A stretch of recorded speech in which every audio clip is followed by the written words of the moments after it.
welcome to Run Adventures, and it's our day 4 here in Cebu and free time namin ngayon. Kaya naman naisip ko tumakbo.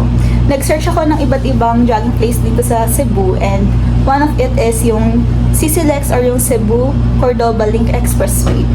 Maraming jogging place dito like yung IT Park, pero kakaiba yung CCLEX. It's gonna be ang estimate doon is 8.9 kilometers.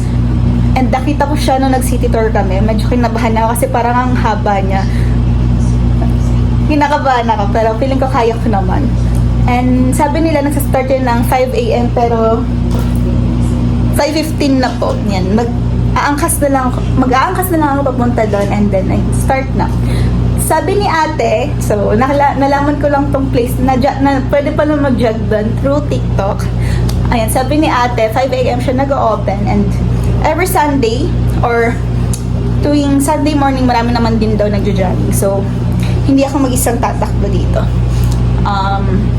Ano pa ba? So, mag-breakfast lang ako and then lalarga na. Good luck to me, sana kayanin ko. Pero 8.9 kilometers, hinakaba na. Kaya ko naman kasi naka 10 kilometers na ako. Pero sana matapos ko siya ng mas maaga kasi ang init ko. Ito yung mga dadalhin ko, Gatorade. Sabi ni ate, magdala ako ng inumin kasi medyo mahaba yon. And ito, cash and chocolates. Ito naman yung outfit ko. T-shirt, shorts, and running shoes. Cap, kasi mainit.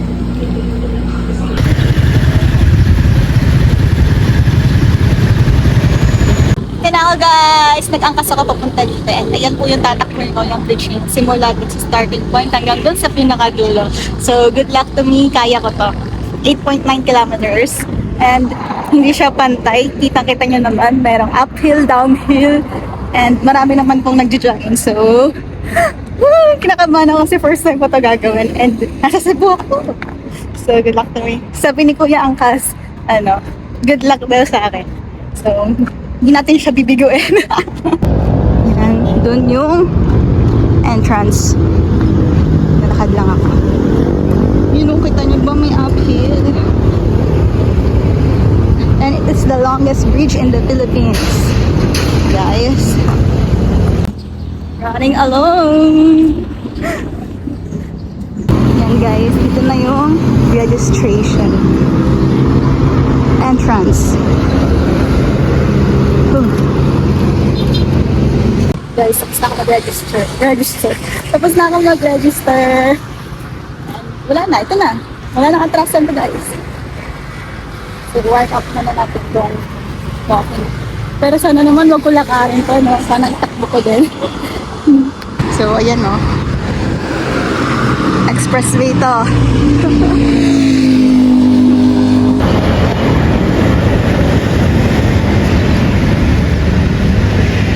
Lakad pa rin po ako simula nag-start hanggang ngayon dahil nakita ko po sa malayo na paahon tong park na to, and naisip ko na lang na doon banda sa mismong bridge mag-start.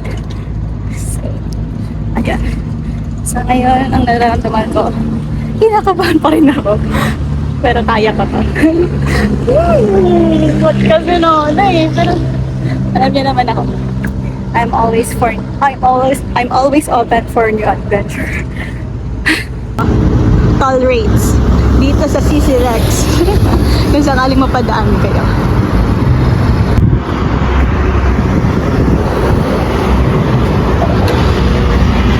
Alam nyo guys, natatawa ako sa sitwasyon ko ngayon. Para ako naglalakad sa kawalan. Pag isasakyan wala. Mag-isa na ako dito. And malapit na akong tumakbo. Ayan, dito na ako sa pera.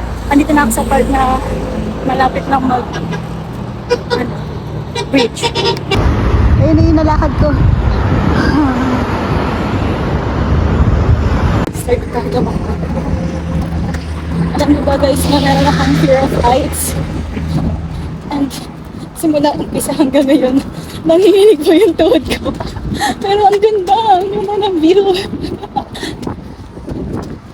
LSD tayo ngayon. Subukan natin mag-LSD. Long, slow, distance run. Para umabot ako din sa dulo. Yan, start na tayo tumakbo. So after po nung pagtakbo ko sa White Beach, ngayon lang ulit ako tumakbo. Ay, nakapal pa na face ko. 8.9 to.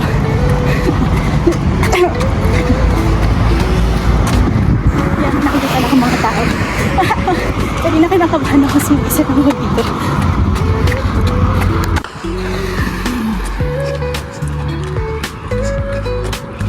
So, naka 1 km na po tayo. And, ayun, mainit na. Walang mag-picture sa akin. Sayang naman. Kaya itong video na lang na to. Yan guys, marami din nag-jog. So, tapos na agad yung bridge. So, ayan na yun. Charot. Yan guys, medyo makapal yung face natin. Dahil para naman sa moment na kasi nakisuyo ang picture. Down kaya namin madali.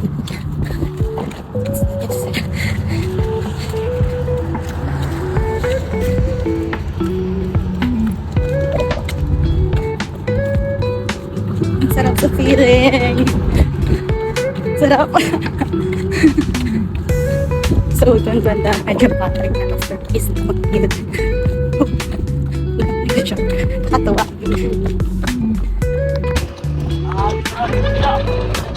Downhill!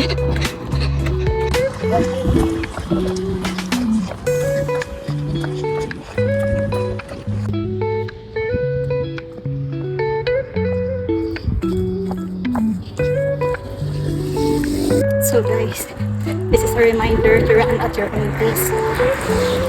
Pag hindi nyo na kaya, pwede pong magpahinga. Ha? And guys, yung mga takbo ko po ay hindi pure run. I still do walking. Kasi nakakapagod po. Galing yan ni ate. Kanina pa yan natakbo.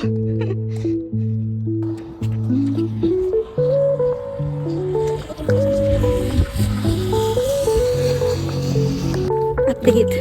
Yan. Papahinga na ulit ako. 4 km na po. And have to go. Kaya ko to. Pag nakita ko na yung mas marami pang building sa kabilang pulo, sabihin malapit na ako. So sa ngayon, ang nakita ko lang ay Kalswanda. And napakainit. Guys, 6:43 AM na and nandito pa ako. Kaya ko ba ito? Siyempre, kakayanin ko. Wala akong choice. Naglalakad na ako. Init talaga. Puro lakad lang ka. Charot. Guys, 5 km na. 3.9 kilometers to go. Maglalakad na ulit ako. Nakikita niyo ba yung tol? Malapit na ako. Oh my gosh. Malapit na ako guys. There.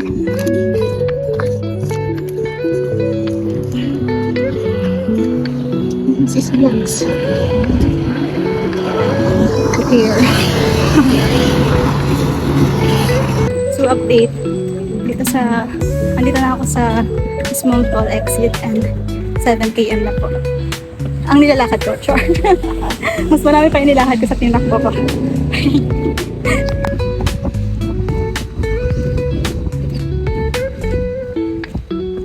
Po yung view dito.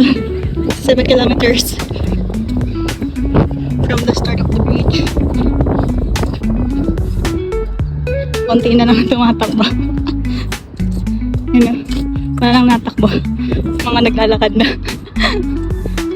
Yun guys.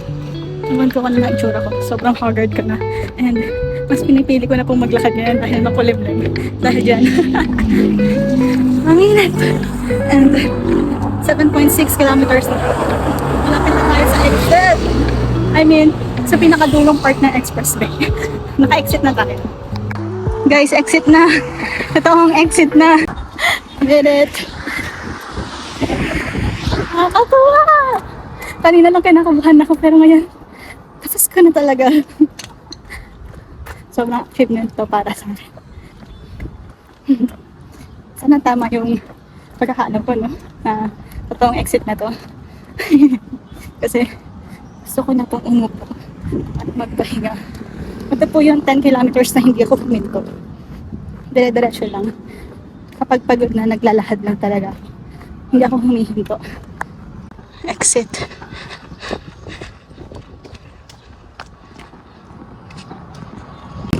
Touchdown, Cordoba. Hello. Doon yung CC Rex. Guys, nandito na ako sa Cordoba pa rin. Yung panahon. Yan, ayos na ayos. Pero bago pa ako mag-vlog, nice ka na yung buho ko dahil sobrang bulpo. As in, ang init. So, estimate 8 or 8 to 9 kilometers yun. Hindi ko kasi na-record yung nag-umpisa ako. Malapit na ako sa mismong bridge ng Mascar and Strava. Anyways, it was a good experience. Napaka-init po. And pagkakit na po ka ng grab papuntang Cebu City's hotel namin dahil alis pa kami.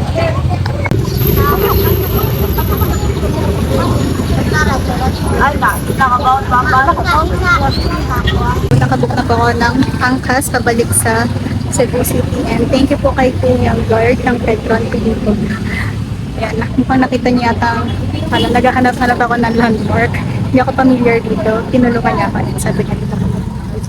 Taytayan Pinoy Restaurant. So, hintay ko na lang yun. Nakabalik na ako ng hotel and sobrang gandang experience yung nangyari sa akin kanina. At first, kinakabahan talaga ako kasi nung nag-city tour kami, nakita ko kung gaano kahaba yung CCLX Bridge and kung alam niyo lang guys that it is the longest bridge in the Philippines. Kaya naman sobrang fulfilling for me na matapos ko yon. Magdala kayo ng water and ang masasabi ko lang is mas masaya siya kung may kasama kayo dahil sobrang haba nun. So mas marami kayong mapag-uusapan, ganun. And 5 AM nag-open yon. So much better 5 AM pa lang nag-start na kayo kasi ang init po talaga. Walang masisilungan doon and kapag nag-start ka, wala na siyang atrasan. Doon ka talaga matatapos sa Cordoba. Doon ka talaga mag-e-end sa Cordoba. Wala nang atrasan yan. So, ayun. Ang saya. So, super. And gusto ko lang din pasalamatan yung mga nag-picture sa akin. Thank you po.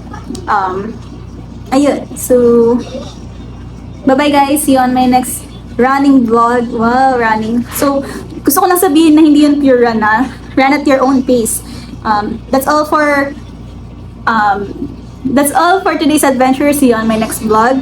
Don't forget to like, share, and subscribe. Another vlog na ulit yung mangyayari sa akin mamaya. Gusto ko lang i-separate itong running vlog ko dito sa CCLX. So, thank you guys. Bye-bye.